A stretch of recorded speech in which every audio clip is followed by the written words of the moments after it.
Hello दोस्तों, मैं आज अपने स्टूडेंट लाइफ की बात करती हूँ कि जब स्कूल का टाइम होता था हम पढ़ते भी थे और हम अपनी लाइफ का पूरा आनंद भी लेते थे।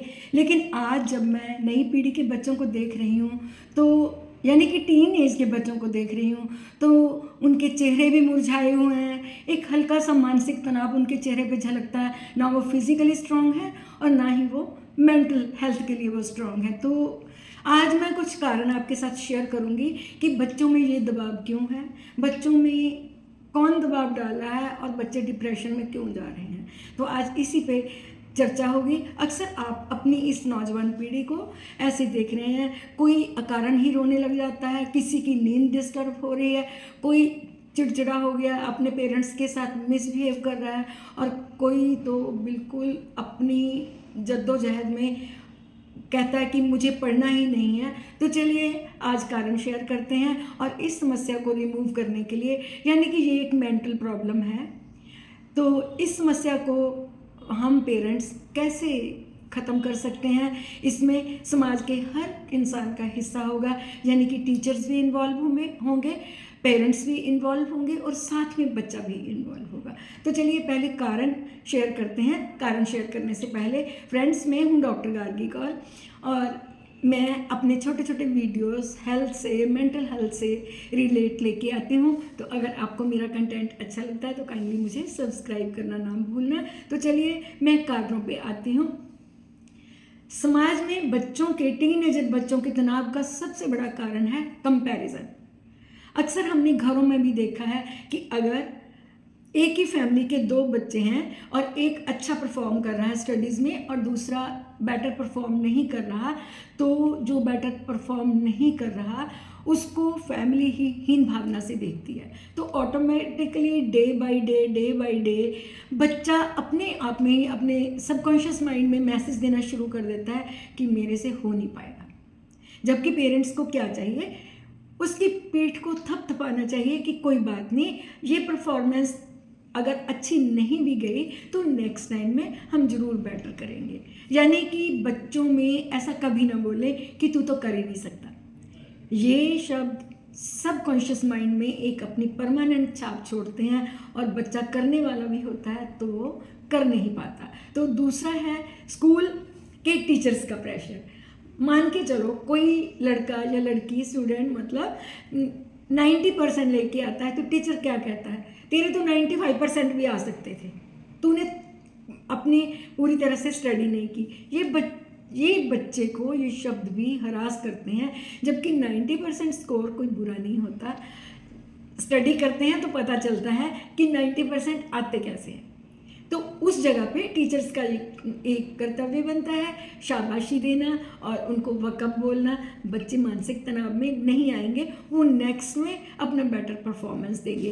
तीसरा है बढ़ती हुई जनसंख्या। कंपटीशन का युग आ गया, डे बाय डे जैसे कि पॉपुलेशन एक्सप्लोजन हो रहा है तो कंपटीशन और हार्ड होते जा रहे हैं, जो कि बच्चों के लिए एक बहुत बड़ा मानसिक तनाव का कारण है और वो इस भीड़ में अपने आप को एग्जिस्ट नहीं कर पा रहे। तो बच्चों के लिए, टीनेजर बच्चों के लिए ऐसी एजुकेशन होनी चाहिए जिससे बच्चा इंटरेस्ट से करे। टेक्निकल एजुकेशन होनी चाहिए। ये नहीं है कि ज़रूरी आपको डॉक्टर या लॉयर या फिर इंजीनियर ही बनना है। अपनी मेंटल कैपेसिटी के अकॉर्डिंग आप जो भी बन सकती हैं बनिए, क्योंकि छोटी उम्र में जब आप अच्छा बन जाते हैं तो आपका एक स्टेप जो होता है वो जीत का स्टार्ट हो जाता है। अपना स्टार्ट कीजिए, उसके साथ साथ में आपके साथ लोग जुड़ते जाएंगे और आप अपनी प्रोग्रेस करते जाएंगे। तो नेक्स्ट जो है, बच्चे जो होते हैं वो किसी से बात नहीं करते। रीज़न उसका ये है, वो अगर अपनी बात को एक्सप्लेन करना भी चाहते हैं तो हम पेरेंट्स उनकी बात को सुनने के लिए तैयार नहीं है। वो आराम से कोई अपनी प्रॉब्लम बताने के लिए भी अगर अपने पेरेंट्स मम्मी या पापा के पास जाता है तो हम कहते हैं क्या है, अब सोना होगा तुमने, अब आपने मोबाइल देखना होगा। लेकिन गहराई में जाके हम बच्चे की प्रॉब्लम नहीं समझ रहे हैं, क्योंकि अक्सर आपने देखा है कि बुक्स का कितना लोड है। मैं तो ये भी चाहूँगी कि बुक्स का लोड जो है वो भी कम होना चाहिए।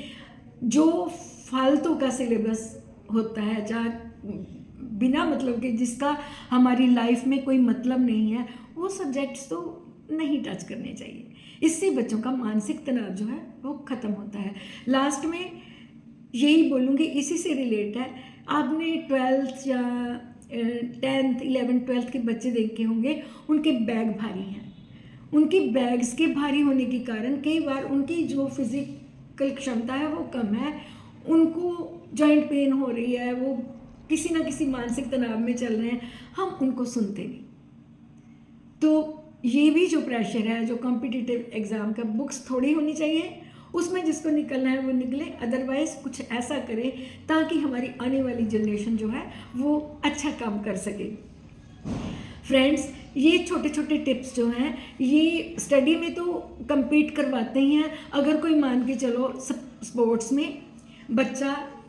एक बच्चा अच्छा कर रहा है और एक बच्चा एक स्टेप से रह गया, तो उसको पेरेंट्स ये नहीं बोलते कि तू कंपटीशन में जा क्या है, उसने क्या फालतू कर दिया जो उसको मिल गया और आपको नहीं मिला। काइंडली आज सभी से यही गुजारिश है, अगर आप अपने बच्चों को मानसिक तौर से स्वस्थ रखना चाहते हैं तो उन पे प्रेशर कम डालिए। उन्होंने जो बनना है डेफिनेटली बनेंगे, उनको कोप अप करिए, उनको सुनिए, उनकी क्या प्रॉब्लम है, उनको सब्जेक्ट कौन सा बुरा लग रहा है।